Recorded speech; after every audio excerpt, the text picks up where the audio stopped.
Estas dos primeras preguntas guardan una relación muy interesante entre sí. La primera dice si podemos hablar de la misión que todos tenemos en esta etapa de cierre y transición planetaria. Y la otra hace referencia a un comentario que formó parte de una respuesta en un estudio que dimos en Salto, Uruguay, donde le decíamos a la gente cómo podía ser que todavía quienes habitamos la superficie del planeta tengamos como meta el perseguir y el sostener simplemente un estado de ánimo. Y estas dos consultas tienen una relación profunda, porque los seres no encarnamos con la misión o la planificación interna, misión o planificación interna, nosotros le llamamos planificación interior. No encarnamos con la planificación interna de perseguir un estado de ánimo, en este caso la felicidad, porque las personas puestas a elegir entre la depresión, ¿sí?, la incertidumbre, la tristeza, van a optar por la felicidad, ¿no es cierto? Entonces algunas personas han comprado esta doctrina tan nefasta que algunos instructores de Oriente, viendo cómo los occidentales intentamos salir corriendo continuamente de la incomodidad, nos han vendido. Hemos llenado las arcas de una cantidad de instructores y de movimientos que nos han querido convencer que la felicidad es lo principal. Incluso, en algunos casos, excusando que utilizáramos todo tipo de recursos, argumentos y energías para encontrar la felicidad, cosa que es terrible. Más de una vez dijimos en estas charlas hablando de este tema, que el costo que tiene para algunas personas la felicidad de otros incluso puede ser mortal. Vamos a un caso extremo, dice, pero es un caso extremo, pero tendríamos que armar constituciones, ¿sí?, en cada país diciendo o regulando qué cosas serían o no autorizadas en la búsqueda de la felicidad. Por ejemplo, un psicópata podría presentar un recurso de amparo porque a él lo hace feliz satisfacer de algún modo su psicopatía. Y si no fuéramos a un punto tan extremo, sin llegar a situaciones psicopáticas, hay personas que solamente se sienten satisfechas, felices, a partir de cuestiones que no tienen nada de ético. Nada de ético. Entonces, nosotros aquí no estamos para perseguir un estado de ánimo. Cuando ingresamos a la materia, según el estado de conciencia tanto de nuestra alma como de nosotros como egos, tenemos una concientización y asumimos antes de encarnar una cierta planificación que tiene un abarcamiento integral, profundo, muy amplio, porque esa planificación es la base de la instrucción, del aprendizaje que vamos a tener que emprender, que afrontar, que aceptar en la materia, al mismo tiempo que si lo hacemos de un modo suficiente, ese aprendizaje simultáneamente se puede transformar en servicio. Entonces, cuando un ser tiene esa misión, esa planificación interna, tiene que priorizarla por sobre encima de cualquier otra cuestión que pudiera cruzarse en esa encarnación. Entonces, cuando los seres estamos encarnados, tenemos que aprender a darle prioridad a esa planificación interna. Lo curioso y lo interesante evolutivamente es que esta planificación interna la desconocemos.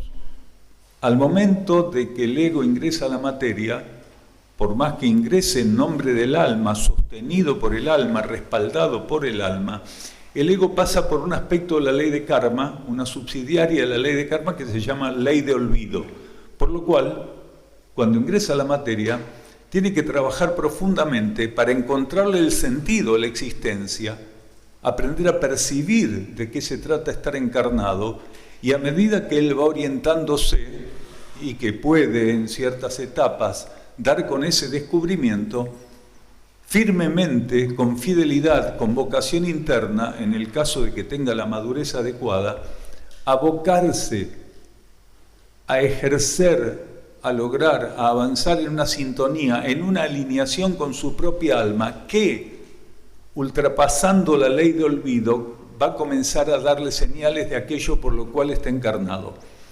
El alma es la única que puede hacer que el ego, gradualmente, pueda liberarse de ciertos aspectos de la ley de olvido, de la influencia de la ley de olvido. ¿Por qué el alma? Porque el alma entiende profundamente el estado en el que se encuentra el ego, y en esos momentos brinda estímulos que podemos entender como revelaciones evolutivas. Cuando el ego va captando fragmentos de su planificación interna, esas son revelaciones evolutivas, porque él requiere, para ser coherente con su presencia en la materia, saber para qué está en la materia. El ego no viene para buscar un estado de ánimo, como decíamos, por ejemplo, la felicidad. Sería una torpeza de las leyes cósmicas evolutivas encarnar simplemente para ser felices. ¿Cuál sería el resultado evolutivo? Ayer hablábamos con el grupo Uxín Casilda, y entre uno de los temas decíamos, ¿no?, que a ver cuántas experiencias valiosas, importantísimas que tenemos que hacer en la materia, quedan soslayadas, incompletas o directamente invisibilizadas totalmente, porque nosotros lo único que perseguimos es huir de situaciones incómodas y, en la medida que se pueda, huyendo de la incomodidad, buscar la felicidad. Imaginemos, porque todos nosotros somos muy duchos, algunos tenemos varias décadas encarnados, imaginemos cuál puede ser la riqueza de una encarnación si solamente queremos que se sustente, ¿sí?, y que de algún modo se configure a través de situaciones cómodas, agradables, donde el deseo, la satisfacción y la felicidad están presentes. ¿Cuántas situaciones podrían tener esa naturaleza?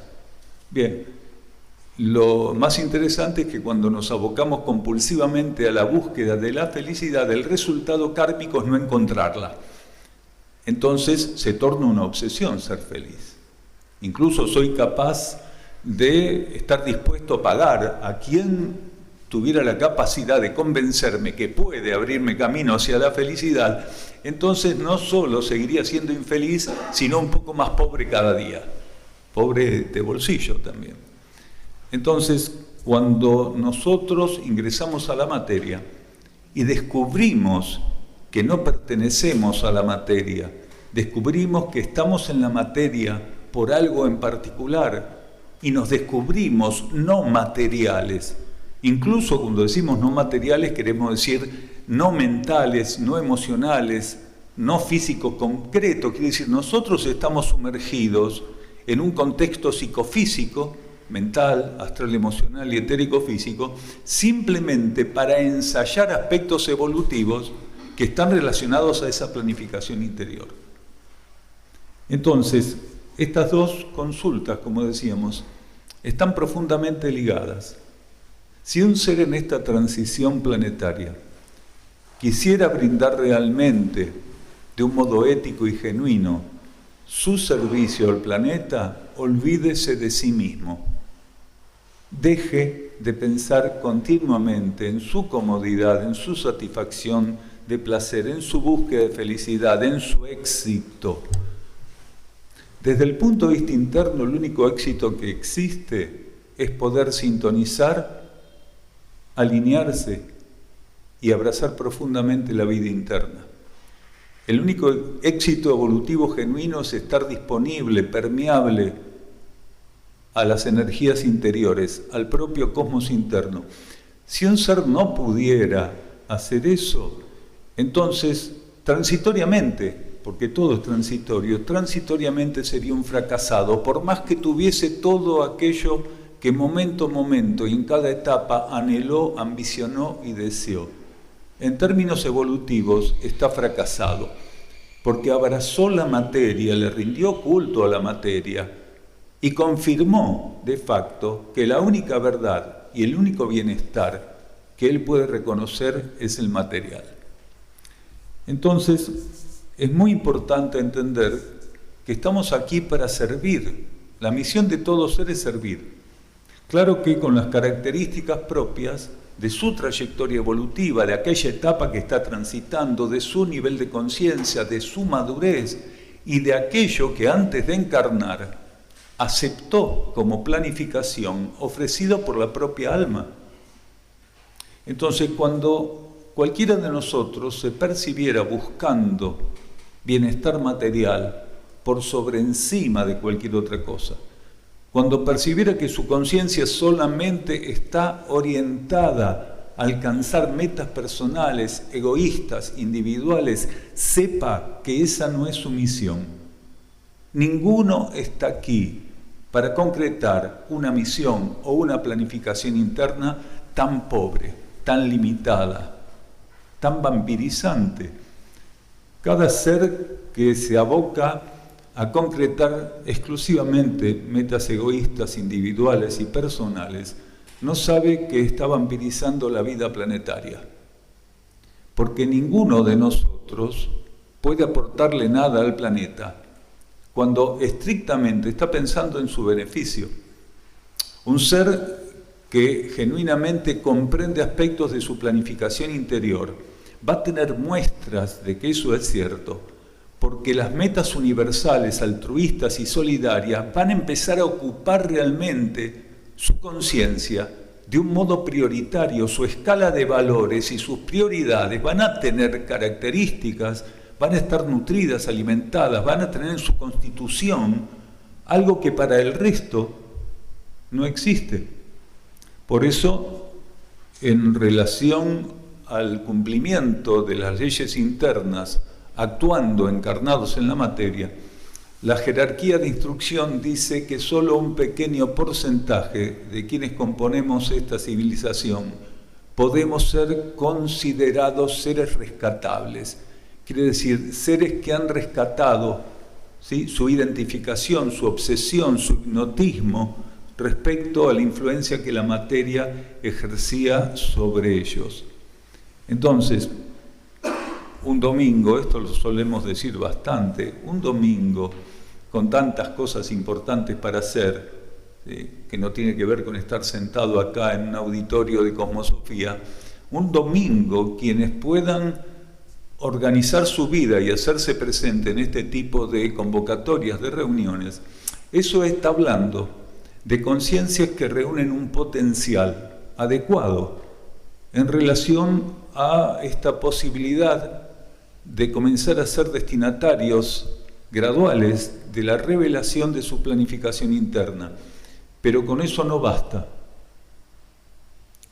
Tenemos que tener una profunda intención de transformación para que nuestra conciencia, en una dinámica continua, ¿sí?, esté adaptándose a las necesidades planetarias, que no son otra cosa íntimamente que nuestras propias necesidades. Cuando un ser está encarnado en una etapa del planeta, esa encarnación en curso está íntimamente ligada a las necesidades planetarias, a los aspectos cósmicos que en el planeta se están desenvolviendo. Entonces, nosotros debemos entender como un compromiso con la vida interna, con el plan evolutivo que está rigiendo esta etapa del planeta, lo está conduciendo, administrando, llevando una síntesis determinada. Debemos ver con un genuino compromiso el estar encarnados. Tenemos que tener ese compromiso por sobre encima de cualquier otro compromiso. Aquel que asuma ese compromiso como lo más importante y prioritario, no tenga miedo, ¿sí?, no dude, no piense que entonces él va a darle un demérito, para él no va a importar nada más que ese compromiso con el plan evolutivo. Por el contrario, cuando un ser asume profundamente ese compromiso con el plan evolutivo, quiere decir con su planificación interna, cuando mi alma me está ofreciendo antes de encarnar esa planificación interna, eso que algunos llaman misión, lo que me está ofreciendo es una porción que ella asume para la vida planetaria para asistirla. El alma asume una porción de plan evolutivo, una parte, la más profunda, la más subjetiva, la va a ejecutar ella. Y la otra parte, la contraparte de aquello que asumió, lo ofrece ceremonialmente al ego que va a encarnar para que el ego desde la materia acompañe ese proceso que el alma fundamentalmente asume para la vida planetaria. Entonces, si un ser está amparado por su alma para estar encarnado y lo más importante para ese ser es cumplir con su planificación interna, no va a desamparar todo aquello con lo cual esté relacionado. Por el contrario, le va a dar el más elevado de los tratamientos. Cuando un ser encarna, parte de su planificación interna es darle el más elevado de los tratamientos a todas y cada una de las situaciones que la vida va a colocar para él. Nos preguntan aquí, ¿qué es para la cosmosofía lo que se denomina humildad? ¿Cuál sería el valor evolutivo que tiene la humildad para los seres? Independientemente de lo que el diccionario pudiera revelarnos respecto al término humildad, desde un aspecto filosófico profundo, subjetivo, la humildad es la condición o característica que la conciencia del individuo tiene que alcanzar en función de percibir su verdadera talla, su verdadera dimensión, su verdadera participación en el cosmos que lo contiene. Cuando el ego está cegado por su relación con la materia, él se percibe el centro del cosmos. ¿Sí? El término egótico o egocéntrico quiere decir el ego sintiéndose y confirmándose como centro de todo. La humildad, por el contrario, es el estado de conciencia, es el estado de conciencia que el ego tiene que comenzar a alcanzar, que le va a permitir entender que él es un componente cósmico, que él no es el centro del cosmos. Él va a empezar a entender la importancia que tiene comprender su verdadera talla, su microcósmica talla. Cuando el ego está en una etapa de inmadurez, ¿sí?, y algunas etapas muy crudas de inmadurez, él cree que es el macropunto central del cosmos. Él siente que todo, ¿sí?, lo satelita, todo es un accesorio de su voluntad, de sus deseos, de su observación, de su dinámica. La humildad, por el contrario, nos permite entender nuestra verdadera talla, participación. El ser que tiene genuina humildad jamás intentaría ocupar un lugar que no le corresponde. Por el contrario, humildemente, expresando esa energía de humildad genuina, él se dispone incondicionalmente a cumplir con lo que la energía vaya revelando a su conciencia y sabe, y va aprendiendo cada vez más profundamente, que solo lo que la energía interna, su conciencia interna le revela, es lo único y más importante que él tiene que hacer, humildemente y en obediencia. Un ser humilde entiende que la obediencia es la única herramienta que jamás lo va a desplazar de aquello que él tiene que hacer. Y la obediencia no es hacia una persona, hacia un instructor, hacia un grupo, hacia un partido político, hacia un empresario. La obediencia es una energía que tenemos que aprender a sostener, a vivir, ¿sí?, a aplicar en función de la sintonía que podamos llegar a profundizar, a vivenciar respecto a nuestra propia alma, respecto a nuestra propia conciencia espiritual, respecto a nuestro propio cosmos interno. Entonces, un ser humilde es un ser que se torna un práctico espiritual.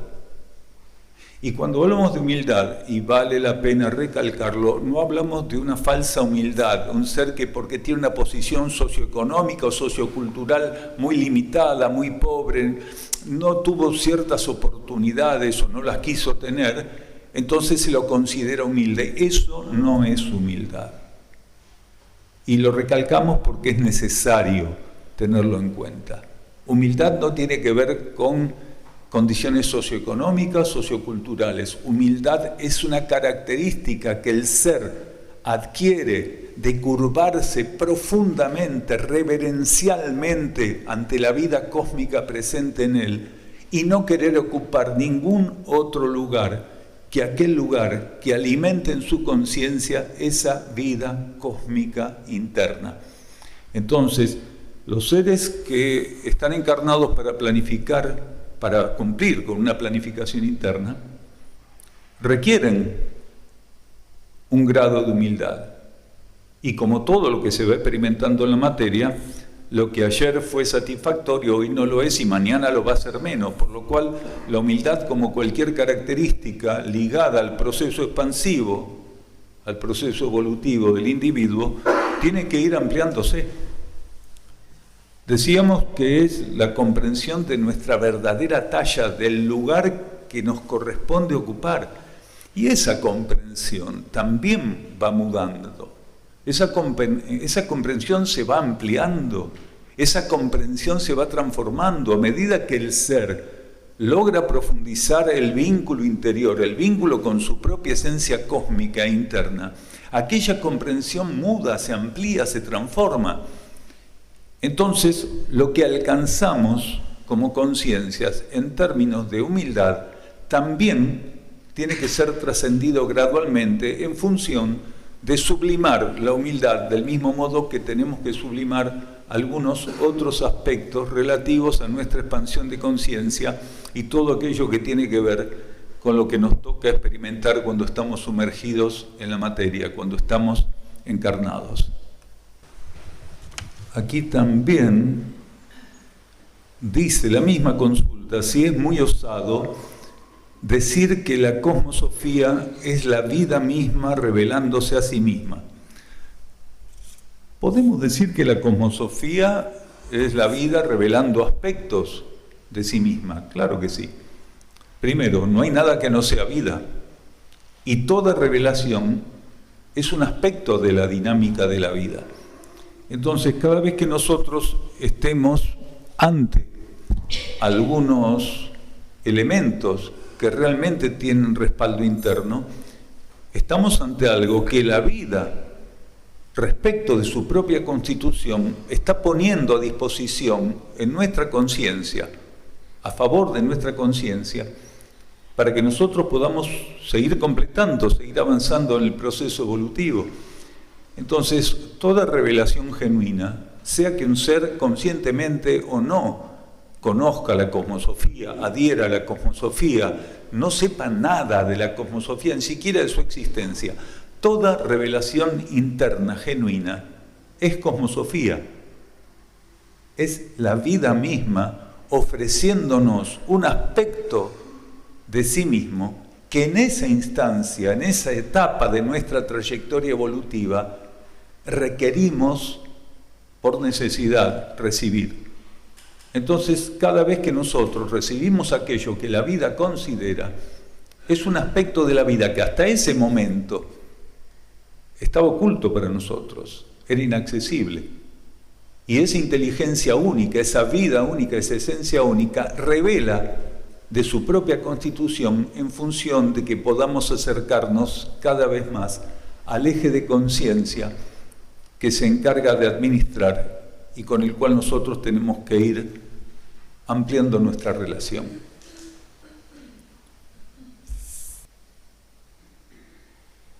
Acá preguntan, es curiosa la pregunta, interesante, ¿cómo hacer para no amar más a los otros que a mí mismo? A veces, generalmente se pregunta al revés. ¿Cómo hago para poder un poco más, amar un poco más a los otros y no amarme tanto? ¿No? Es como cambiar, ponerle el espejo al ego. Interesante. ¿Cómo hacer para no amar más a los otros que a mí mismo? En relación a cualquier energía, pero estamos hablando del amor, en relación al amor, nosotros no deberíamos preocuparnos, porque ninguno puede regular la intensidad del caudal y la actividad del amor que pudiera pasar por su conciencia. El amor, como cualquier otra energía, no depende de aspectos volitivos. Ninguno de nosotros, no algunos, ninguno de nosotros puede regular el caudal de amor que se expresa a través del espejo de su conciencia. El amor, como cualquier otra energía, procede del centro cósmico de la creación. Y esa procedencia está mostrando que Él no requiere de ningún permiso para actuar, cómo actuar, dónde actuar, con qué intensidad, con qué alcance, brindando qué cosas o no brindándolas. El amor lo único que requiere es que nosotros no intentemos manipular la energía, ningún tipo de energía. El amor es lo que se conoce como segundo rayo, energía crística, amor, sabiduría. Entonces, cualquier aspecto de la energía única, y estos rayos, como el segundo rayo, el amor, sabiduría, es uno de esos aspectos, ¿sí? Cualquier aspecto de la energía, lo único que requiere es que nosotros estemos receptivos, disponibles, pero en ningún momento y de ningún modo intentar dosificar su presencia, ordenar su circulación, manipular, direccionar. No hay que direccionar ningún aspecto de la energía, no hay que intentar dosificar ningún aspecto de la energía. El ser tiene que tener una entrega, una donación incondicional a su propia vida interna. Todo lo que llega a la conciencia del ego y la personalidad pasa por el canal interior. El amor, como cualquier otra energía, procede, nos nutre, nos toca, nos ama y sigue su camino. Esto último es importante. Y sigue su camino procedente del eje central cósmico y luego de una profunda, inmensa trayectoria, ingresa a la conciencia divina presente en nuestro interior y a través de ese proceso divino, espiritual, monádico, interno, oculto, toca, nutre al ego y a la personalidad, no con la misma intensidad que el amor en su paso puede brindarse a nuestra conciencia espiritual, a nuestra propia alma, sino en la intensidad que kármicamente y evolutivamente nosotros estamos requiriendo, o dicho de otro modo, estamos permitiendo. ¿Por qué permitiendo? Porque según la actitud de un ser, energías como esa, como la del amor, van a poder manifestarse, circular, expresarse, hacer lo que su potencial le permita, en función simplemente de eso, de nuestra disponibilidad y actitud. Hay seres que tienen la capacidad de permitir ampliamente que el amor ame a través de ellos, y otros son como grifos que están deteriorados y que gotean, y así gotea el amor a través de ellos. Cuando el amor gotea apenas en la vida de un ser, generalmente suele quedar preso de las emociones y sentimientos de ese ser. El cuerpo emocional de la humanidad, de la mayoría de los seres humanos, apresa al amor, lo tiene prisionero. El cuerpo emocional es como un carcelero que cree que el amor le pertenece y cree que tiene la capacidad y el derecho de exigir algunas cuestiones relativas a lo que cree que es el amor. A tal punto, esto lo decimos siempre, que la mayor parte de las personas, cuando se les pregunta qué es el amor, lo primero que dicen es un sentimiento. Desde el punto de vista filosófico y espiritual, es una burrada, dicho con cariño, es una burrada. como si no existieran pensamientos que pueden ser motivados y alimentados por el amor. O sea, si es un sentimiento, no puede ser un pensamiento. Si es un sentimiento, no puede ser una acción. No hay acciones que están motivadas, alimentadas, motorizadas por el amor. Claro que las hay. Acciones y pensamientos. Quiere decir, cuando el ego inmaduro solamente considera amor a cierto tipo de actividad sentimental y emocional, no está ante el amor, sino ante la consecuencia de haber aprisionado al amor y no permitirle que se manifieste.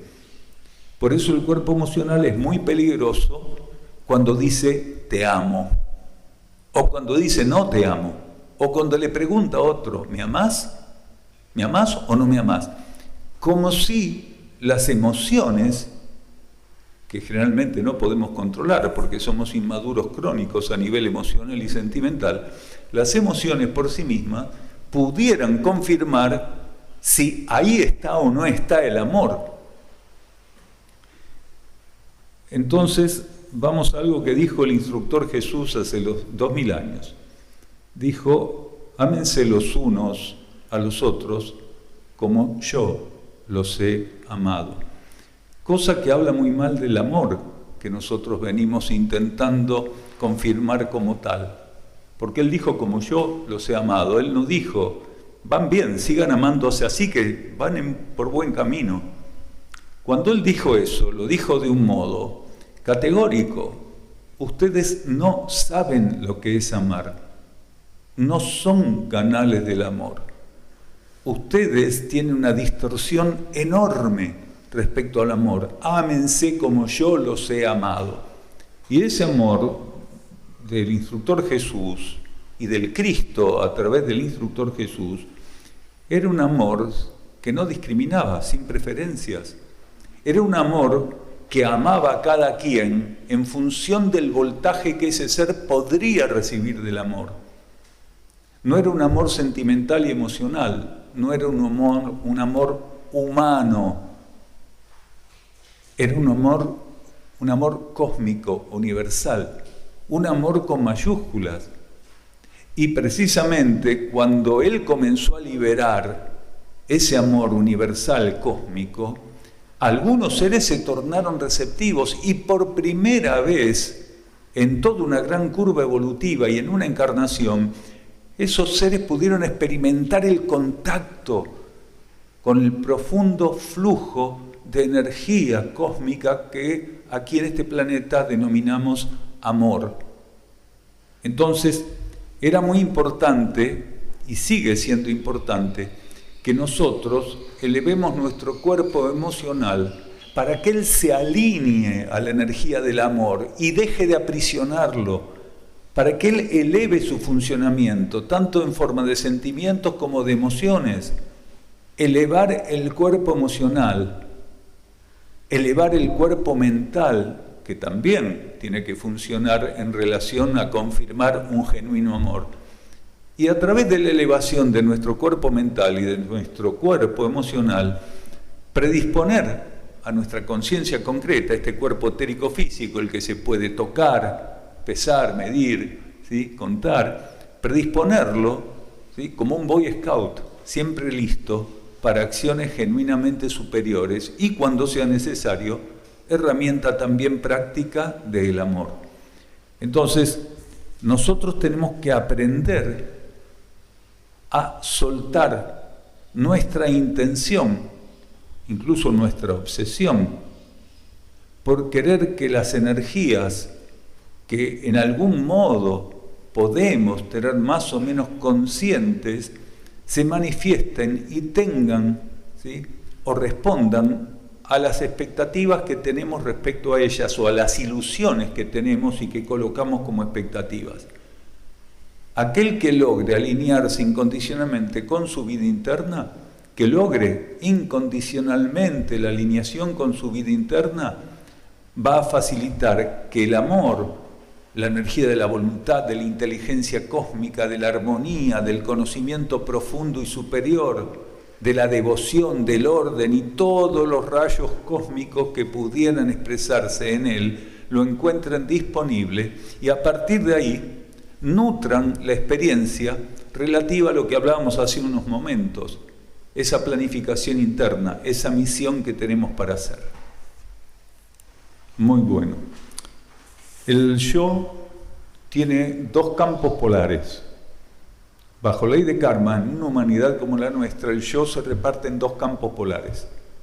El campo polar inferior y el campo polar superior, lo que significa el yo inferior y el yo superior. El yo inferior es lo que se conoce como ego, que ingresa a la materia para hacer experiencias tridimensionales y kármicas. El yo superior está compuesto por la vida supramental, por todo lo que es vida supramental.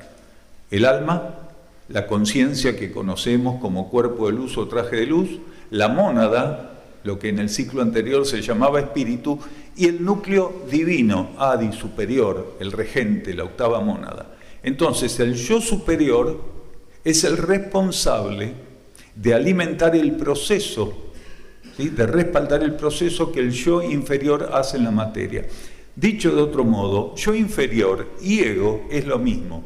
En algunas disciplinas, ¿sí?, metafísicas o de estudio espiritual filosófico, involucran en el yo inferior a la personalidad. Y son cosas diferentes, el ego y la personalidad. Pero según de qué disciplina estemos hablando, se habla del ego o del ego y la personalidad. ¿Cuál es la diferencia?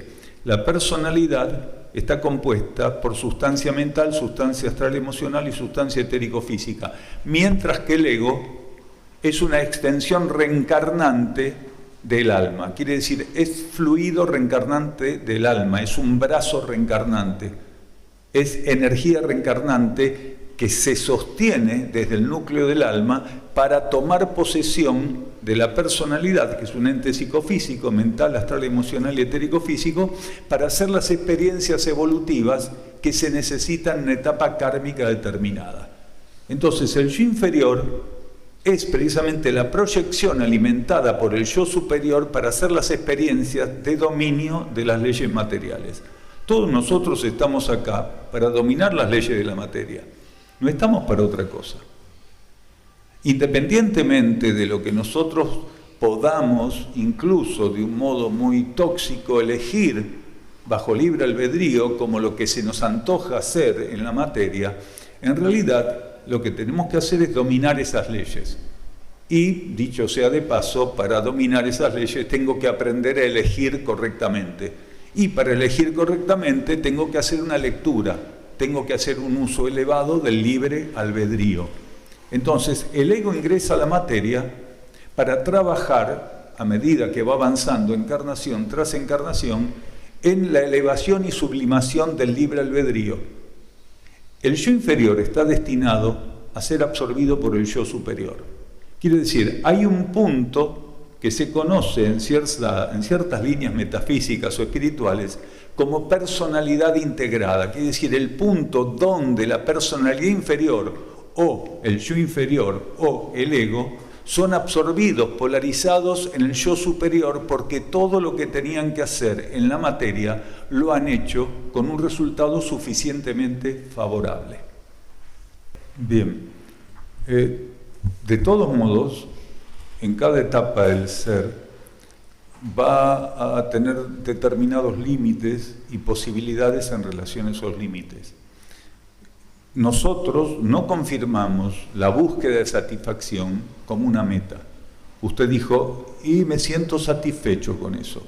Puede ser simplemente una forma de decirlo, pero nosotros nos permite fortalecer un concepto, que ninguno está aquí para estar satisfecho.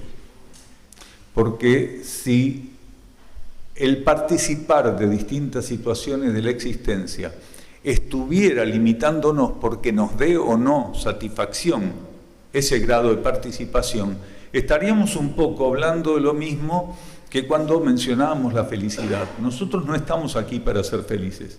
Existen encarnaciones donde el ser, como decía el instructor Jesús, que él decía, no tengo dónde apoyar la cabeza. Quiere decir, existen encarnaciones donde el ser no va a tener ninguna posibilidad de estar satisfecho, cómodo, a resguardo. Existen encarnaciones donde el ser crudamente va a tener que estar ante la intemperie de la realidad, ante la intemperie de la realidad. Entonces, en ciertas etapas nos podemos quedar conformes con decir, bueno, estoy satisfecho como van las cosas, pero cuidado, en nuestra línea filosófica espiritual solemos hacer un aporte, solemos señalar algo. Cuando usted se sienta cómodo y satisfecho, córrase de ahí porque cayó en una trampa. Donde usted se acomodó, le gustó,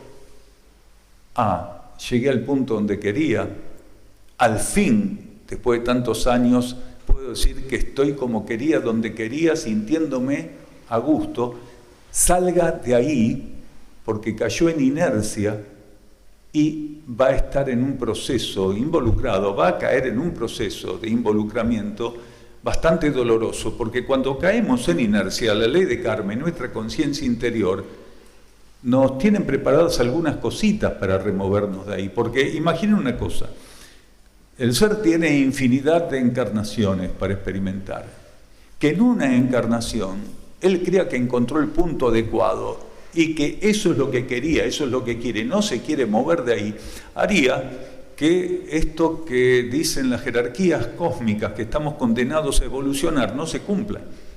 Porque ¿quién querría salir de ese punto de comodidad, de felicidad, de satisfacción? Entonces, un ser tiene que apreciar profundamente, y esto también lo hablábamos ayer con el grupo Uxin Casilda, tiene que apreciar profundamente la posibilidad de estar incómodo. La incomodidad enseña muchísimo. Sobre todo la incomodidad nos permite avanzar en un ejercicio precioso a nivel evolutivo que es la flexibilidad. Los seres que no aguantan la incomodidad son inflexibles, rígidos, están cristalizados. Un ser que tiene flexibilidad se acomoda. El ser que tiene flexibilidad se adapta y sabe que esa adaptación, ¿sí?, va a estar seguida por otra situación que lo obligue a removerse y ante la cual va a tener que volver a adaptarse y flexibilizarse. Entonces, cuando hablamos en estas charlas de vivir el eterno presente, involucra que en ese eterno presente tengamos la capacidad de dar tratamiento a la amplia gama de condiciones que pueden impactar a nuestra mente y a nuestro centro emocional, puntualmente poniéndolos a prueba. Entonces, ese yo inferior, por el cual usted preguntaba, o ese yo, ¿sí?, puede tener una tendencia al estancamiento, a decir esto o aquello me satisfacen. Prefiero lo malo conocido o lo bueno por conocer, o al revés. Prefiero lo bueno conocido por lo malo por conocer, porque se puede dar de los dos modos, ¿sí? Entonces, esto lo tenemos que tener en cuenta. Apreciamos mucho el aporte que hizo y nos sirvió para hacer este ajuste. ¿Cuál es la relación del pensamiento con las distintas leyes? Teniendo en cuenta aquel coral que expresa más allá del pensamiento hacia el infinito. Aquí la persona que escribió esto, no cabe duda que es miembro de nuestro grupo, porque este coral, este mantra musicalizado, es una de las piezas mántricas musicalizadas que utiliza nuestro grupo en ciertas ceremonias. Pero nos sirve, independientemente de que las personas no sepan qué quiere decir esto de más allá del pensamiento hacia el infinito, nos sirve para que entendamos cómo la mente va mudando su estado de receptividad, de sintonía, de orientación, y esa mudanza la lleva a hacer experiencias muy amplias, donde en determinadas etapas ciertas leyes planetarias o cósmicas la influencian, la alimentan, ¿sí?, la nutren. Cuando nosotros estamos en una etapa básica, primaria, donde el alma no está suficientemente madura, El ego, cuando ingresa a la materia, va a contar con una personalidad que le va a ofrecer condiciones mentales, emocionales y físicas acordes a la limitación de aquella alma que todavía no está madura y de ese ego que a consecuencia tampoco va a estar maduro. Para que un ego tenga un grado de madurez y de estabilidad, tiene que ser la extensión de un alma que haya alcanzado un grado de despertar en su propio nivel, un grado de madurez, de compromiso, ¿sí?, cósmico en su propio nivel. Entonces, ese ego va a contar con una sustancia mental, quiere decir, con una mente, que va a ser un espejo limitado de la actividad de la vida psicofísica de la superficie del planeta. En esa mente no se van a reflejar aspectos espirituales, filosóficos. Como mucho esa mente va a poder sintonizar y adherir a conceptos de creencias y entendidos o sobrellevados muy limitadamente. La mente en esa etapa, lo más abstracto que puede sintonizar es un dogma, una creencia, una religión. No tiene capacidad para buscar aspectos subjetivos y ocultos de la realidad. Entonces se sirve de lo que un dogma o una doctrina le revelan o le imponen o le ofrecen como bastón o como herramienta. Entonces, en esa etapa, la mente solo se relaciona a los aspectos de las leyes mentales planetarias con el condicionamiento específico de la regulación que la ley de karma le ofrece a esa mente. Entonces, si la mente está limitada, si la mente está inmadura, si el ego está inmaduro, solamente se van a relacionar con aspectos de la sustancia planetaria, mental, relativas a experiencias egoístas, materialistas, especulativas. La mente va a pasar por cierto tipo de desequilibrio que básicamente y principalmente van a soler ser el reflejo del impacto de las emociones y los sentimientos sobre una mente inmadura. Porque cuando la mente está en una etapa básica, suele recibir impactos, acusar impactos muy grandes de aspectos emocionales y sentimentales con los cuales o para los cuales no tiene herramientas. Por eso nuestra humanidad cuenta comúnmente con individuos cuya mente está, sin saberlo, en complicidad, a expensas y cautiva del emocionalismo y el sentimentalismo. A medida que el alma va ampliándose, va viviendo una expansión iniciática, va ingresando a fases más profundas del conocimiento planetario que está destinado a ella, puede nutrir al ego con otras energías, conducirlo con otras energías, y ese ego, al encarnar, va a recibir aspectos de la sustancia mental más elevados, porque el ego recibe la mente que él necesita acorde a su nivel evolutivo y las experiencias que va a tener que hacer en esa encarnación. Entonces, la mente de un ego que está ampliado, más elevado, que ya tiene un grado de sintonía interior suficiente, va a empezar a estar en contacto con otras leyes que están por encima de las leyes mentales planetarias. Para que la mente pueda elevarse hacia el grado de sublimación que está en su camino a alcanzar, la influencia de las leyes internas, básicamente de energías que libera el alma en representación de las leyes internas y cósmicas, va a hacer que ella empiece a nutrirse de patrones vibratorios, energéticos y magnéticos que estaban fuera de su alcance en la etapa donde ella estaba identificada con las fuerzas de la materia, quiere decir, con el condicionamiento psicofísico de la realidad.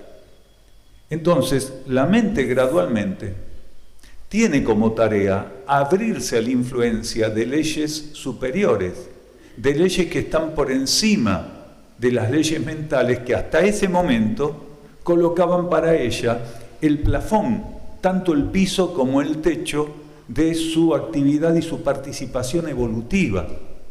Entonces es muy interesante entender que una mente que logre suficiente elevación, sintonía y alineación con las leyes internas, pasa a ser una herramienta de esas leyes internas. Del mismo modo que cuando se encontraba en un estado más primitivo, ella era una herramienta de las fuerzas materiales. Al elevarse y alinearse con las energías internas y cósmicas, pasa a ser una herramienta de esas mismas energías.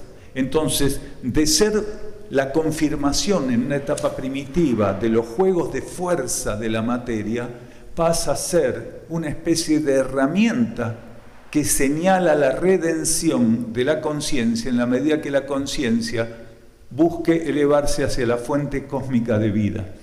Entonces la mente va haciendo todo un proceso de transformación, va haciendo toda una mudanza, de estar presa, ¿sí?, estrictamente las leyes mentales planetarias, a comenzar a ser un espejo de las leyes internas, subjetivas y cósmicas que la empiezan a nutrir y a conducir, a utilizar como herramienta.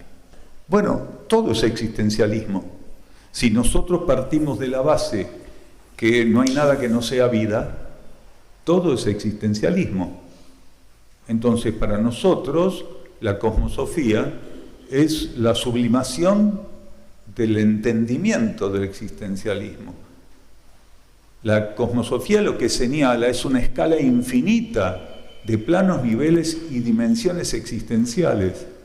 Existen seres que limitan con su comprensión transitoria lo que es existir al campo tridimensional. Como decimos algunas veces, hay seres que confirman la realidad en función de si se puede pesar, medir y contar. Hay seres que dicen, esto existe porque lo puedo pesar, medir y contar. Pero hay seres que entienden que lo que se puede pesar, medir y contar es la cáscara de la realidad, que la existencia cósmica es mucho más elevada, profunda e infinita que aquella pequeña porción existencial que se puede pesar, medir y contar. Quiere decir que se limita al registro de los sentidos, porque todo lo que se puede pesar, medir y contar está hablando de la limitación con la cual nosotros entendemos la realidad, quiere decir sensorialmente. Entonces, de algún modo sí. Te agradezco, no lo voy a molestar. No es molestia, está haciendo aportes. Nos permiten tocar algunas cosas que no están en las preguntas. Entonces, usted de un modo equilibrado y respetuoso está haciendo aportes que nos sirven para poder ampliar algunas cuestiones que están directamente relacionadas con todo lo que estamos hablando.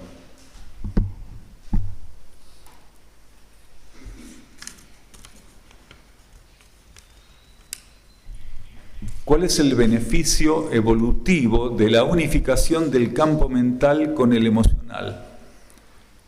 ¿Se puede lograr esto bajo ley de karma? Bien, esto también denota que la persona que hace la pregunta tiene conocimientos que nos permiten ir para ese lado, elaborar la respuesta. La unificación mental y emocional en un universo kármico como el nuestro no está al corto plazo.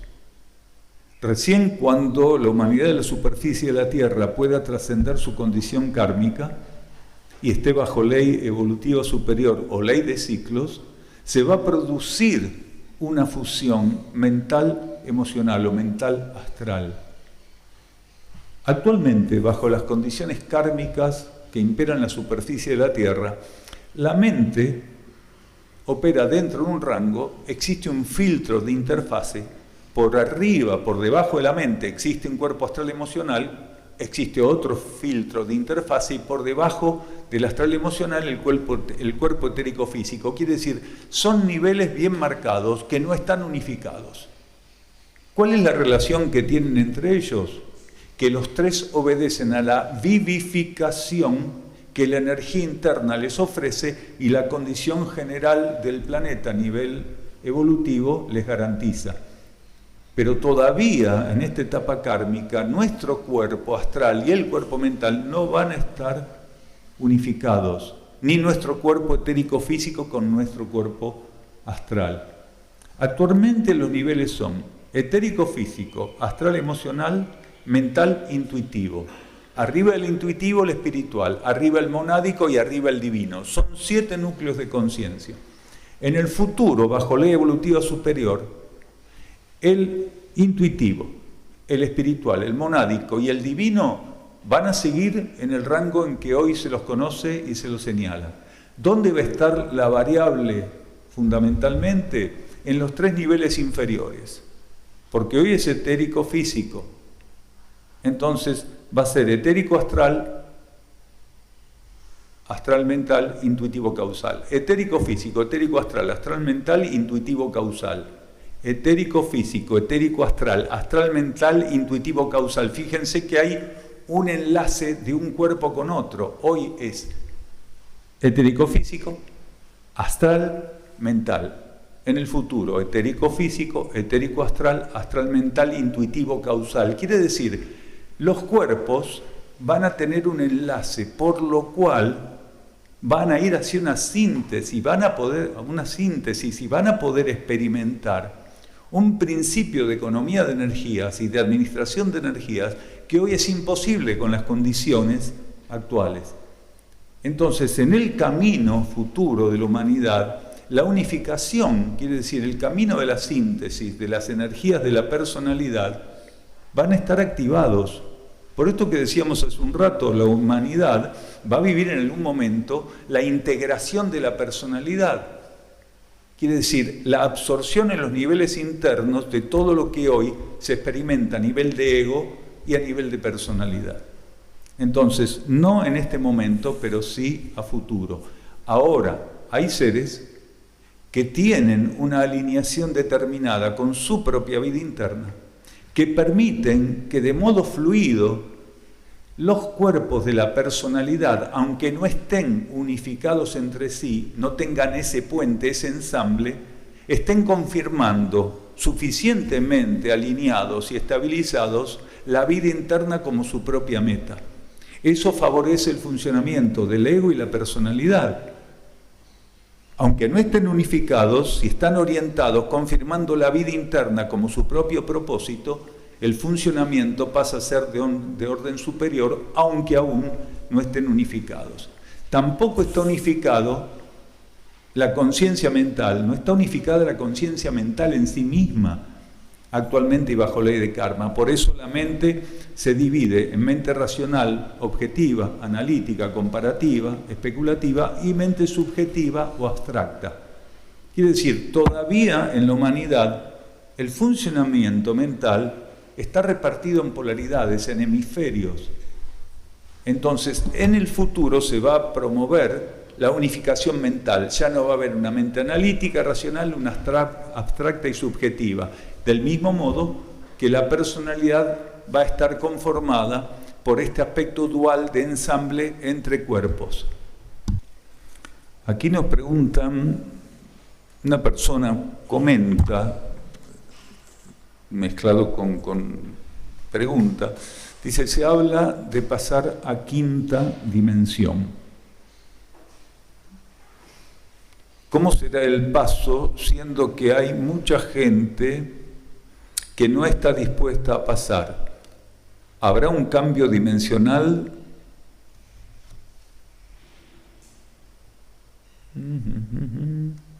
¿Y si habrá una separación por medios externos?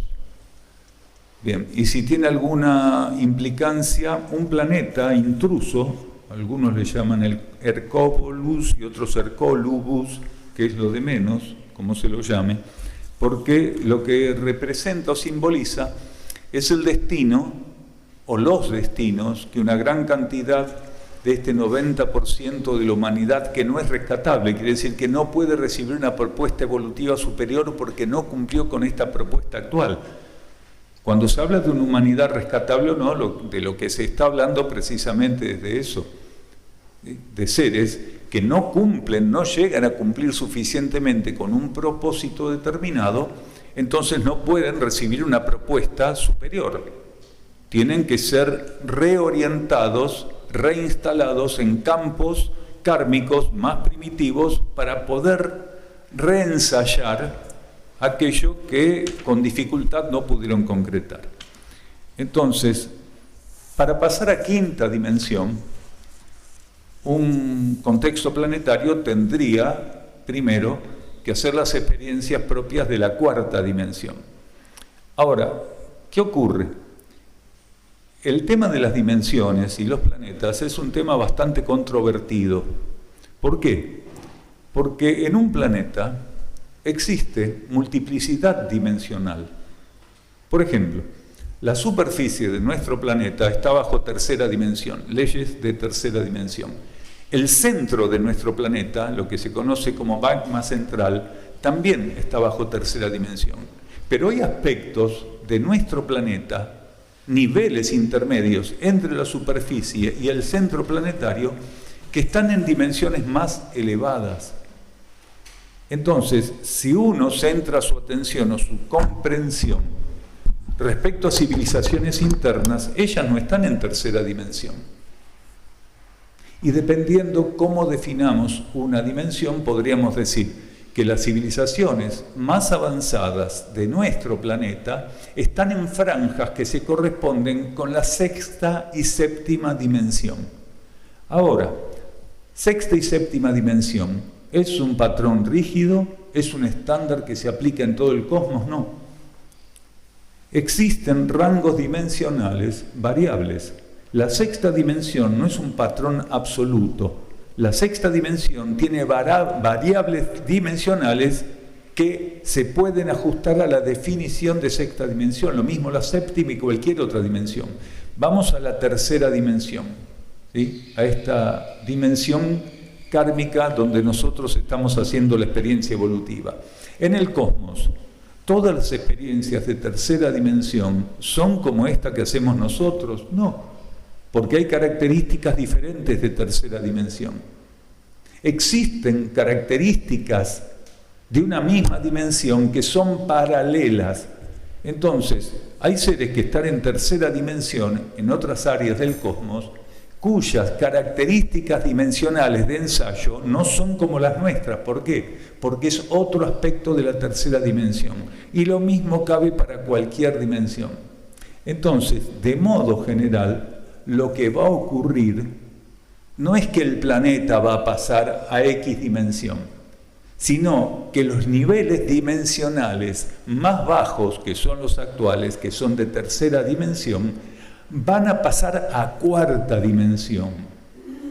Por esto que decíamos, ya hay niveles de sexta o séptima dimensión en nuestro planeta, pero sigue arrastrándose un proceso hasta el final de la transición planetaria, donde la tercera dimensión genera las condiciones o los límites evolutivos. Lo que va a ocurrir es que va a pasar la superficie, el centro planetario, a cuarta dimensión. Entonces, la humanidad que va a estar en la superficie planetaria, no bajo ley de karma, pero sí bajo ley evolutiva superior, va a estar haciendo una experiencia donde algunos aspectos fundamentales que actualmente son imposibles de sintonizar y transitar van a estar regidos por leyes de cuarta dimensión, por patrones energéticos, vibratorios y magnéticos de cuarta dimensión. Luego de que un ciclo extenso con todas las etapas que lo constituye se agote, lo que ahora va a pasar a cuarta dimensión, en su momento va a pasar a quinta. Entonces, ¿qué va ocurriendo? Toda la estructura de vida planetaria y del sistema solar también van hacia una síntesis. Se agota generalmente la expresión de un planeta, de un sistema solar, cuando entre algunas de las cuestiones de síntesis se genera la unificación dimensional. Quiere decir, gran parte de lo que lo constituye pasa a estar centrado por una dimensión en particular, ¿sí? Y no por una multiplicidad dimensional, lo que quiere decir que todavía ese planeta tiene condiciones muy heterogéneas. ¿Cómo vivir la evidente e inevitable incertidumbre de la vida sin caer en miedos, ansiedades, apegos, sufrimiento, etcétera? Hace un rato decíamos que el ser, el ego en la materia, tiene que buscar la sintonía y alineación con su vida interna. Cuando un ser está viviendo en desequilibrio, miedo, incertidumbre, ¿sí? Todo lo que ya sabemos que involucra el desequilibrio, la desarmonía, es porque no está pudiendo confirmar la realidad, influenciado y alimentado por su alma, por su conciencia interior. Cuando un ser logra alinearse a su vida interna, la influencia del alma en su conciencia comienza a brindarle una óptica de la realidad totalmente diferente. Los seres temen, se sienten indefensos, vulnerables, porque lo único que están teniendo en cuenta es una búsqueda ilusoria y tóxica de garantías y seguridad que va a depender de cómo la materia los trate. Si ellos encuentran o no seguridad, refugio en la materia, garantías. Esto que decíamos hace un rato, si tuve éxito me puedo quedar más tranquilo porque voy a tener un respaldo del tipo que fuera. Entonces, la situación del planeta se está agravando profundamente, muy profundamente. Algunos lo perciben, otros no. Y entre los que no lo perciben y lo perciben, hay una cantidad de graduaciones, de matices enormes. Lo cierto es que esta situación, que inevitablemente se está agravando, no va a permitir que las conciencias puedan ensayar la búsqueda de garantías y seguridad. Por lo cual, esta sensación de zozobra, que cada vez es más común y más intensa en la mayoría de quienes habitamos la superficie del planeta, va a ser un patrón inevitable, una experiencia inevitable. La desarmonía, el desequilibrio, el miedo, la inseguridad y todo lo que está relacionado a que la conciencia no pueda ser una hija genuina del espíritu en la materia, se va a pagar de un modo drástico. Los seres tienen que aprender en este momento, donde a pesar de que la situación parece ser muy dura, todavía estamos en condiciones de encontrar el momento, de encontrar unos momentos para silenciarnos e íntimamente buscar entregarnos y estar a disposición de nuestro cosmos interno, de nuestra alma, de nuestra vida interior. Aquel que vaya avanzando en ese proceso, aquel que realmente vaya avanzando en ese proceso, va a notar cómo su relación ante los acontecimientos muda.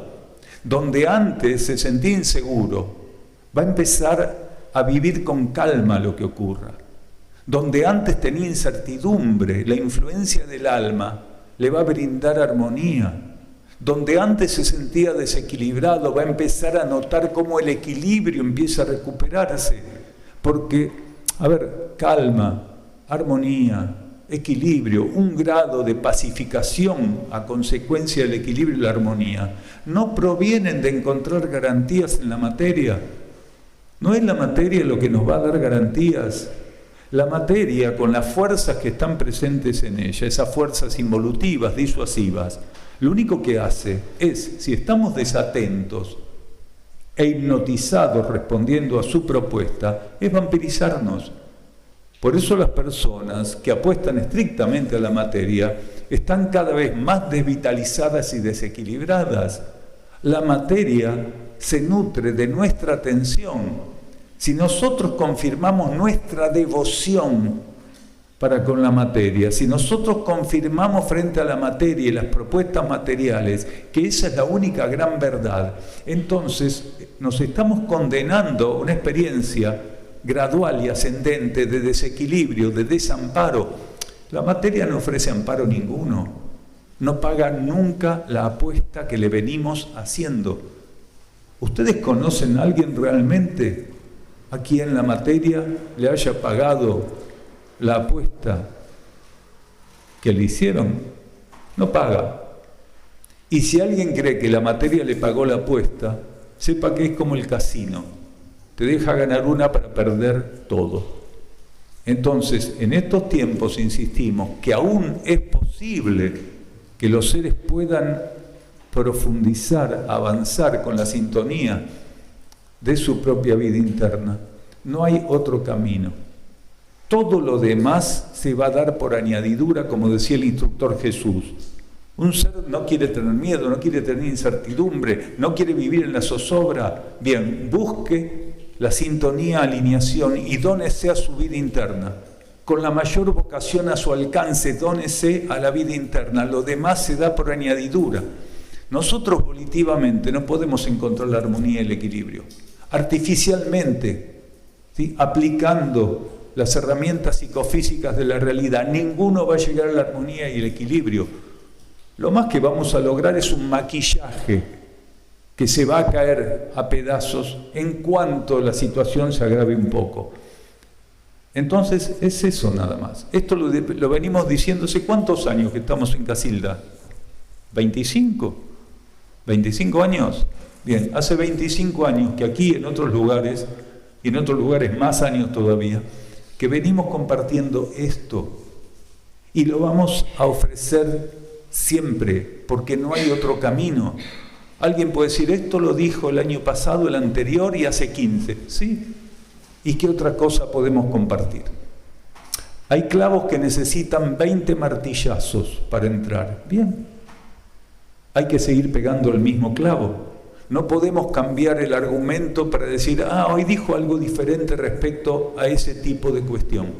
Es que hay una sola realidad. Si no estoy en sintonía con mi esencia interna, ¿cómo puedo estar en armonía, en equilibrio en la materia? ¿Podrías explicarnos a qué se refería Jesús cuando dijo, es más fácil que entre un camello por el ojo de una aguja que un rico en el reino de los cielos? Indudablemente la figura de esta alegoría es tan clara, pero a veces es mejor intentar profundizar lo que ya está claro. Hay algo de lo cual carece esta civilización que compartimos, y carece grotescamente de esto, siendo que hubo instructores que lo estimularon profundamente. El primer instructor que estimuló y ejemplificó la energía que conocemos como compasión fue Buda. Fue el ícono de la compasión. Jesús lo llevó todavía más arriba y más allá, porque la compasión es un grado de liberación de energía crística. Solo encontramos las personas rígidas una contradicción entre el budismo y el cristianismo. Todo aquello que fue inspirado por el orden superior de la existencia está en coherencia. Entonces, como decíamos, Buda fue el ícono de la compasión, fue el primer instructor que mostró claramente la esencia de la compasión. Jesús lo llevó a otro nivel, lo llevó a la compasión implícita en el amor sabiduría.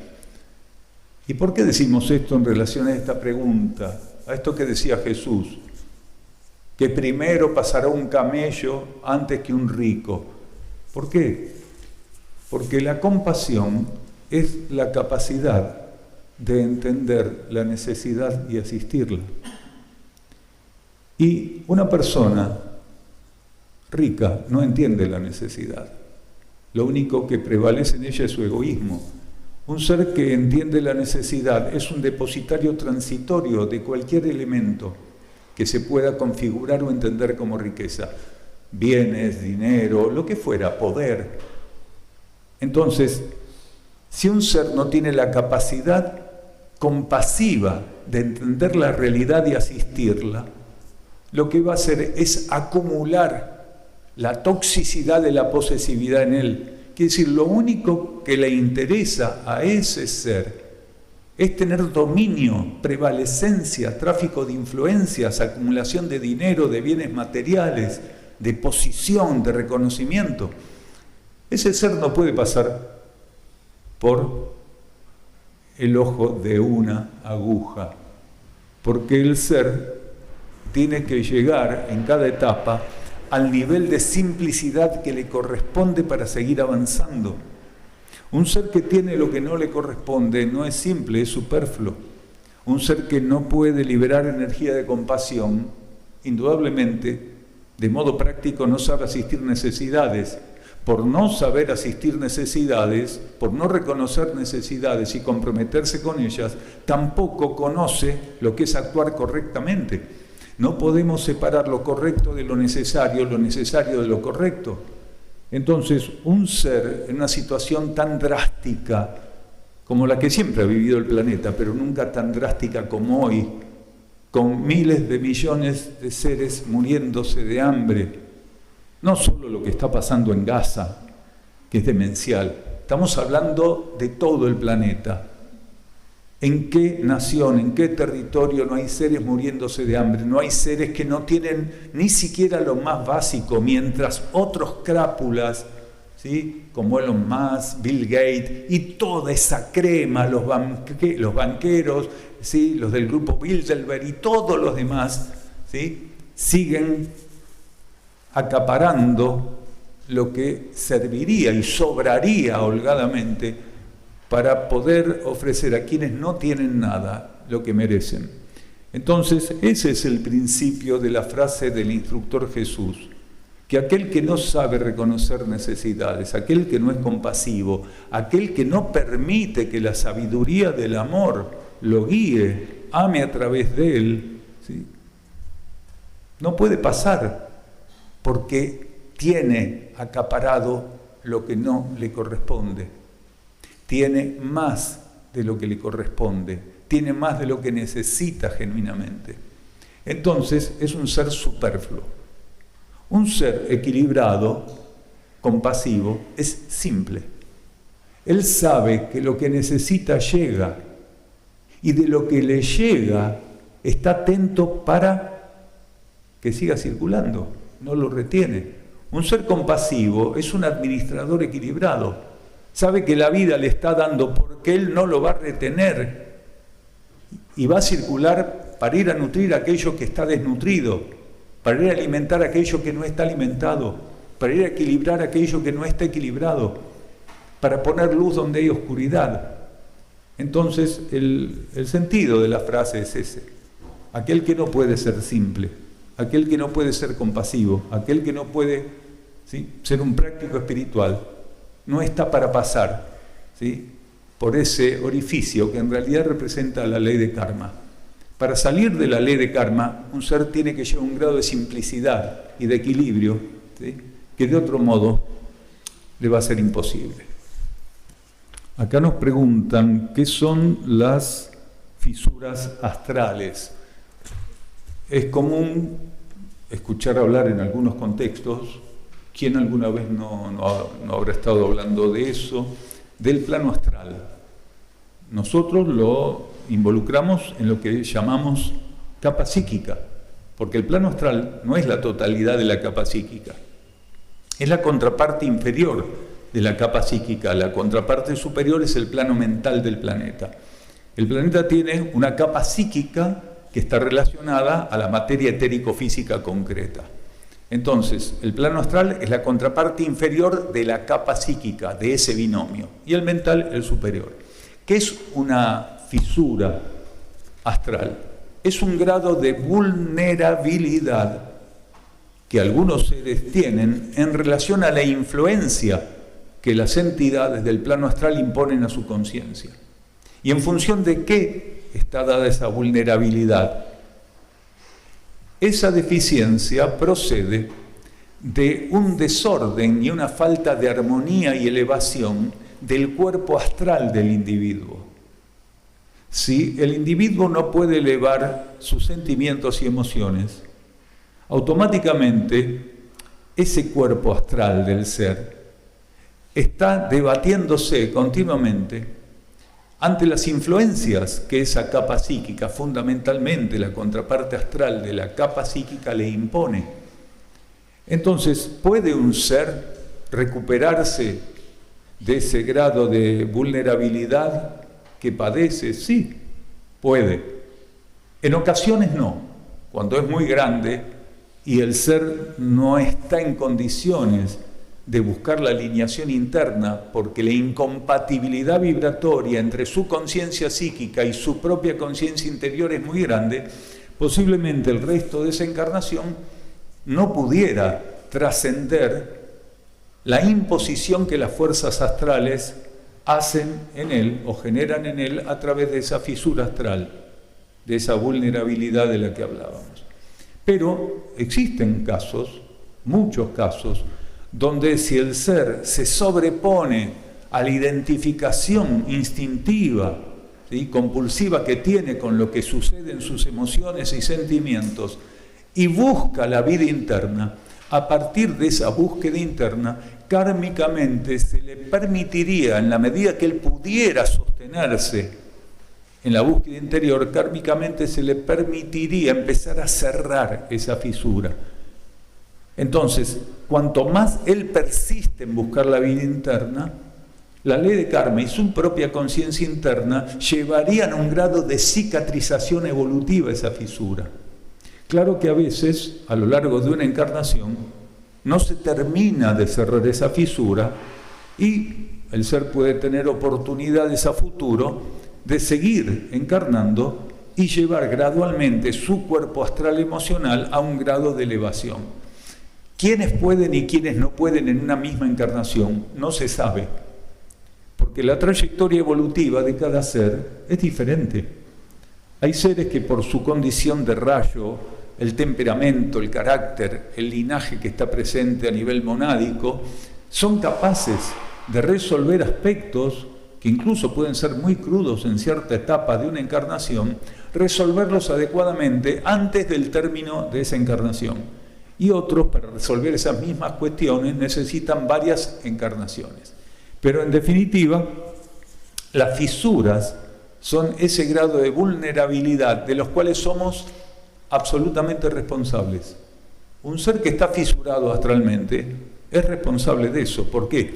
Porque en alguna encarnación, en el momento donde él fue estimulado para alimentarse de estímulos internos y comenzar a responder a esos estímulos internos y espirituales, los rechazó y siguió concentrando su atención, su energía en la materia. Quiere decir, él no pudo entender que esos estímulos le estaban ofreciendo asumir la meta interna como su propia meta. Entonces, cuando la conciencia del ego y de la personalidad se cierran en la etapa que corresponde a esos estímulos, el resultado, si no va siendo revertido en otras encarnaciones, va a ser que esa fisura astral crezca y sea cada vez más difícil de neutralizar. Hay personas que están tremendamente fisuradas, pero como nuestra cultura es una cultura enferma, si lo mandan a hacer un análisis psíquico, decir, no, tiene mal carácter nada más. ¿Sí? Esta cultura, tener mal carácter, es parte de lo que está naturalizado. O no, simplemente una persona muy temperamental. Entonces, no siempre va a ser diagnosticado psiquiátricamente o psicológicamente de un modo en particular el ser. Lo que no es excluyente. Por más que un ser no sea diagnosticado de un modo en particular, él puede ser una persona muy fisurada. Quiere decir, la ciencia del psicoanálisis y de la psiquiatría tienen deficiencias muy grandes para definir algunas cuestiones. Ahora, sí es cierto que en muchísimos institutos psiquiátricos, ¿sí?, o como algunos le llaman manicomios, existe una gran cantidad de seres internados por locura que en realidad están fisurados astralmente. No pueden dominar su conciencia psíquica, fundamentalmente su centro emocional. Pero uno dice, no, pero estamos hablando del cuerpo astral y esta persona está mal de la cabeza, está mal mentalmente. A ver, hace un rato dijimos, cuando la mente no tiene el grado de madurez adecuado, el desequilibrio del cuerpo emocional la termina enfermando. Nuestra humanidad tiene una gran deuda en terminar de equilibrar su cuerpo emocional astral y haber comenzado el trabajo subsiguiente a eso, que era madurar y elevar el cuerpo mental. Como no pudimos terminar con el trabajo emocional, nuestras emociones, nuestro cuerpo emocional astral, desequilibrado, intoxicado, ¿sí?, terminó estropeando en muchas personas la actividad mental. la mente terminó acusando recibo de estar ligada a un cuerpo emocional absolutamente dañino. Cuando la mente no es madura, cuando escucha, cuando siente, cuando vive los reclamos del cuerpo emocional, por inmadurez entra en un grado de incertidumbre y trata de calmar al emocional satisfaciendo lo que el emocional pide. La mente se termina siendo cómplice de los reclamos emocionales, termina siendo el abogado del diablo. En vez de mantenerse elevada y ofrecerle al centro emocional que se eleve, la mayor parte de las personas tiene una gran deficiencia, que es que su mente se puso al servicio del desequilibrio emocional que padecen. Entonces es muy difícil evaluar, en ocasiones, técnicamente, oficialmente, legalmente, determinado tipo de patologías, porque no se entiende esta relación de la mente con el centro emocional. Es más, para la ciencia médica, analítica, psiquiátrica, psicoanalítica, ¿sí? Las emociones son parte de la mente, y no es así. A tal punto no sabemos nada de estos núcleos que debieran operar en búsqueda interna y, sin embargo, por inmadurez, se retroalimentan negativamente unos con otros. Y aquí también pregunta cómo saber la diferencia entre los mensajes que vienen de esas fisuras y los mensajes de nuestro ser interno, de nuestra alma, de nuestra conciencia espiritual. Jesús decía, por sus obras los conoceréis. Cuando la vida interna ofrece un estímulo, la esencia del estímulo, la orientación del estímulo, el carácter del estímulo, la potencia del estímulo, nunca está destinada a fortalecer las deficiencias del ego. Mientras que lo que procede de estas fuerzas astrales son generalmente incentivos para que el ego cada vez se fortalezca más sin entrar en sintonía con la vida interna, quiere decir que fortalezca su vínculo con las fuerzas materiales. En Internet existe una gran cantidad, miles y miles de canalizadores de mensajes. Miles. Y muchas personas que están, sinceramente, podemos decir, con limitaciones, pero sinceramente, en búsqueda espiritual o filosófica espiritual, son asiduos lectores de todos esos mensajes que están en Internet, de jerarquías, de Jesús, de lo que sea, está lleno de mensajes, lleno. ¿Y qué ocurre? ¿De dónde provienen la mayoría de esos mensajes? De la influencia que la capa psíquica, a través de la contraparte astral, impone a esos supuestos canalizadores o contactados. ¿Y por qué decimos esto? Porque si la persona está ante el mensaje estrictamente centrado en energías astrales emocionales, él va a entrar en empatía con el mensaje. Pero si la persona está ante este tipo de canalizaciones astrales, buscando profundamente confirmar ante su vida interna la esencia de aquello que está ahí leyendo, posiblemente su vida interna le dé señales de que eso procede o del ego inmaduro o de la receptividad del ego inmaduro a través de su propio cuerpo astral, influenciado por las fuerzas del plano astral. Quiere decir, las energías del plano astral operando a través de la fisura que el ser tiene. Entonces, lo primero es esto, por sus obras los conoceréis.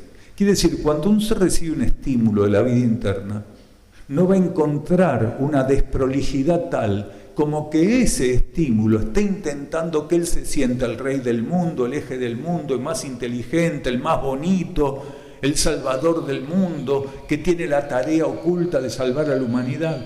La vida interna no va a colocar nada de eso, porque eso no es lo que tenemos que hacer en la materia. Ahora, cuando procede del plano astral, cuando ingresa la conciencia y toca al ego procedente del plano astral a través de la fisura, Continuamente al ego, esa energía busca ensalzarlo. ¿Por qué? Porque el ego se torna adicto de la fuente que lo ensalza. Por eso tenemos que estar atentos. Si algo que surge en nuestra conciencia nos está alabando demasiado, nos está confirmando como el Salvador del mundo, nos está diciendo que somos indispensables y que tenemos la tarea de organizar el movimiento mundial de rescate, de elevación, que el planeta necesita de nuestra luz y que nuestra luz va a salvar el planeta. Claro que el planeta necesita de nuestra luz, pero no de uno, de todos.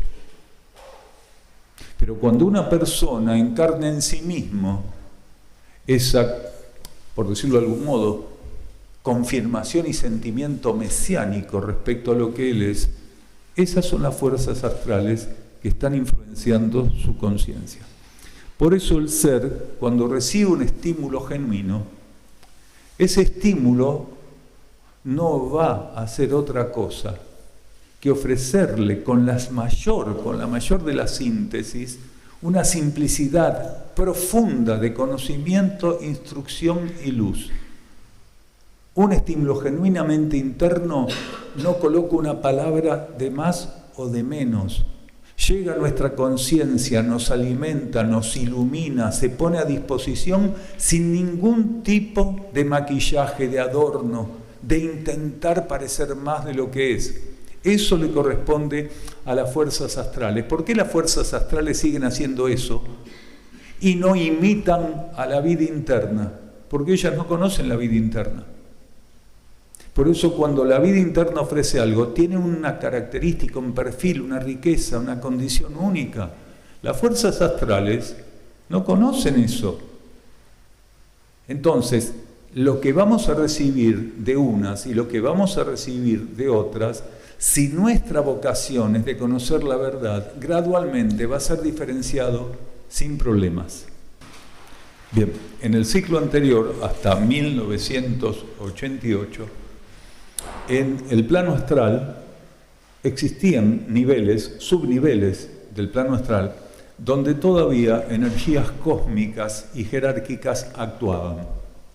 Entonces, según el nivel evolutivo de un ser en el ciclo anterior, insistimos, esto fue hasta 1988, según el nivel evolutivo del ser, podía estar receptivo de algunas de las energías que estaban presentes en los subniveles más elevados del plano astral.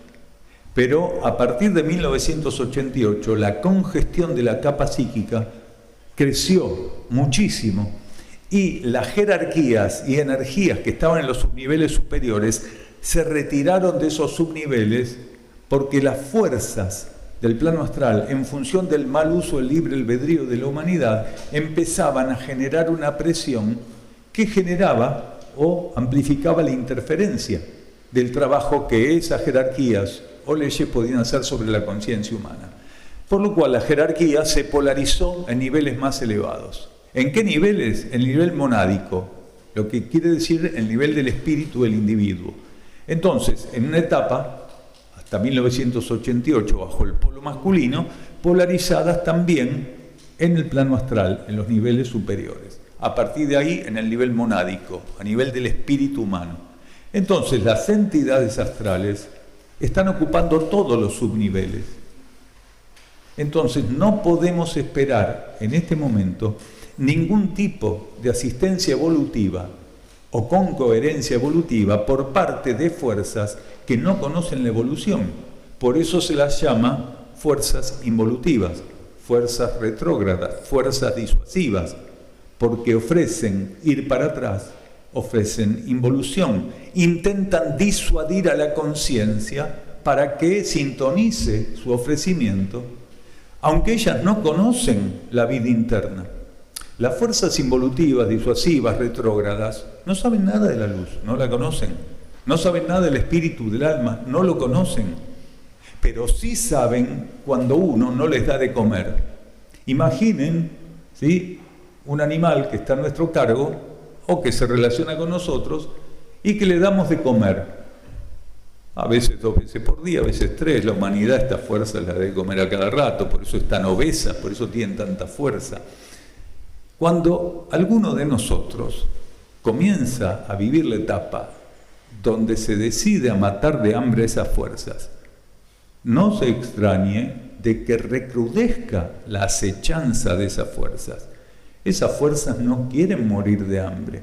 Esas fuerzas recibieron de nosotros durante una gran cantidad de encarnaciones, el alimento psíquico que las nutrió y las puso en el lugar de poder que hoy tienen. Nunca tuvieron tanto poder porque se alimentan de pensamientos, sentimientos de tipo inestable, tóxico, negativo, egoísta, instintivo. Entonces, hoy estamos frente a una presión, a una actividad de la capa psíquica, como nunca en términos de desequilibrio, desarmonía y toxicidad.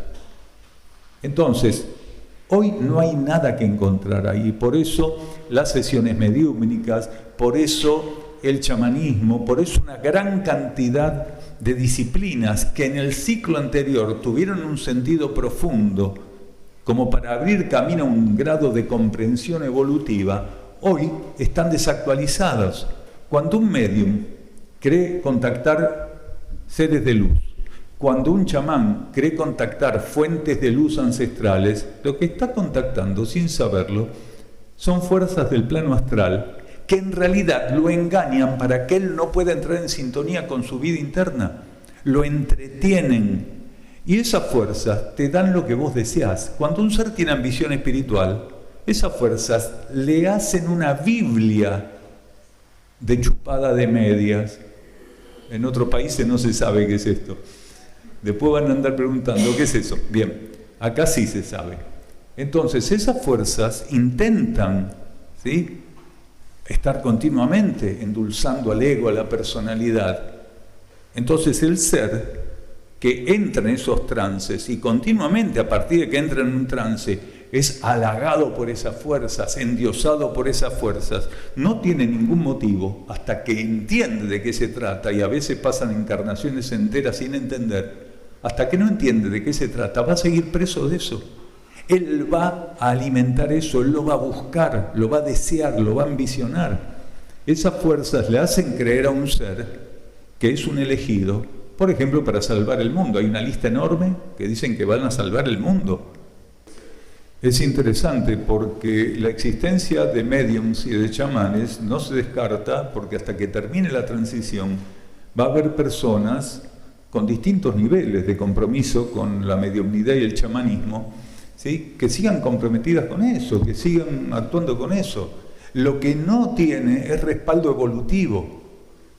En la antigüedad, el chamanismo en todo el planeta, como distintos grados de mediumnidad, no importa cómo se los agrupara, clasificara o actuaran, fueron herramientas evolutivas válidas.